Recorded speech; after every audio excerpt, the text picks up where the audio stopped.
ৰাজ্য সৰকাৰ নহয় প্ৰমোদ বড়ো ৰাজ্য সৰকাৰ নহয় প্ৰমোদ বড়ো বাহিৰতো আছে তো আপোনালোকে চুক্তি একেলগে কৰিছে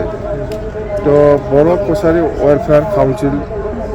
সেইদিনা চুক্তিত জন্ম হৈছে সেইটো ভাল কথা BTC বাহিৰত টকাসকলক এটা কাউন্সিল বনাই দিছে এই চুক্তিকাৰীটো ABSU NDFB মেইন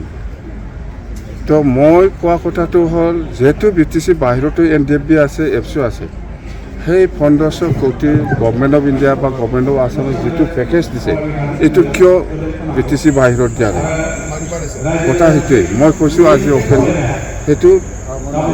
যেহেতু ABSU BTC বাহিৰতো আছে NDFB BTC বাহিৰতো আছে সিহঁতেও পাব লাগিছিল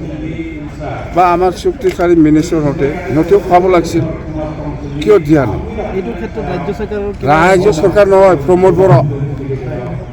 ৰাজ্য চৰকাৰটো আপোনাক পইচা চুক্তিকাৰীসকলক পইচা দিছে মানে চুক্তিমতে যি দিব লাগে দিছে আপোনালোকে ক'ত বনাব ডিচিশ্যন আপোনাৰ আপুনি জোনাইত বনায় না কোকৰাঝাৰত বনায় এইটো আমাৰ ডিচিশ্যন সেইটো ডিচিশ্যন অকল BTCত কৰিলে নহ'ব ন গোটেই BTCত লৈছে এইফালে একটাও নাই এই কথাটোৱে মই জনাই দিছোঁ কিয় নকওঁ মই নিৰ্বাচনৰ কথা আলোচনা কৰিব অহা নাই ভাই ইয়াত আমাৰ বড়ো কছাৰীসকলৰ এটা ইউনিফিকেশ্যন এটা মিটিং আছে পাছ হৈছে